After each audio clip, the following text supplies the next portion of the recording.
Hey there, and welcome to this video series where we're going to be exploring different bodybuilding-inspired training techniques and methods to really spice up your muscle building workouts, all in the quest to, as my buddy Matt Sprinkle would say, get zacked, which is like getting jacked, but better. So today we're really going to be looking at targeting the chest and to some degree the front delts with a dumbbell bench press variation that utilizes an incline angle, a corkscrewing motion with the arm, and then also a seesaw press technique where your arms are going to be moving at the same pace but in opposite directions. All right, so as you can see with the corkscrew technique, at the bottom, we're allowing the wrist and the palm to face in and really sink that elbow down. Kind of almost like a bicep curl type position.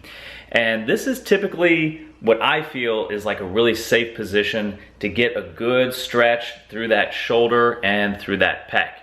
Now, of course, as you are pressing out, you corkscrew into more of a traditional lockout, kind of like, you know, what I like to think of as a punch.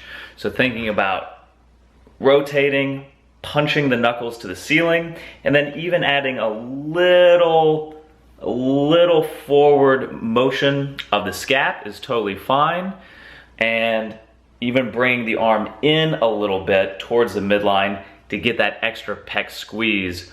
All of those little subtle techniques, getting that good stretch at the bottom, getting that extra activation at the top is really gonna take your pec activation to the next level. And on top of that, we're executing the press in a seesaw fashion. So that means as one arm is locking out, the other arm is stretching at the bottom, and then they're moving at the same pace, meeting at the middle, and switching. So the idea is that they move together and they stop together.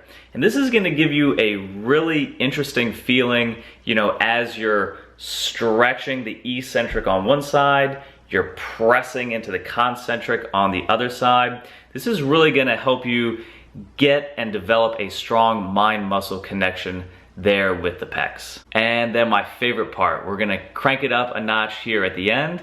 So as your fatigue starts building up, if you start to get around like an RPE 8, that's usually where I would recommend ending a set. But here we're actually going to decrease the range of motion and increase the speed.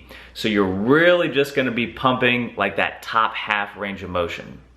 I don't recommend that you try to shoot for a certain number of reps, so don't even worry about keeping count, but rather keep your mind in the muscle, keep things under control, and again, just push that pump for 10 to maybe upwards of 45 seconds to a minute.